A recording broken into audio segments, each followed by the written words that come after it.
ఏవం ప్రవర్తితం చక్రం నానువర్తయతి హయః అఘాయురింద్రియారామో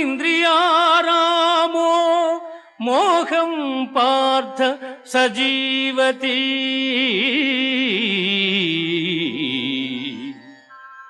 పార్థ, నాచే నడుపబడు ఈ లోకమును చక్రమును బట్టి ఎవడు అనుసరింపడు వాడు ఇంద్రియలోలుడై పాపజీవనుడగుచున్నాడు. అట్టివాడు వ్యర్థుడు. జ్ఞాని కానివాడు సదా కర్మలను ఆచరించుచునే ఉండవలెను.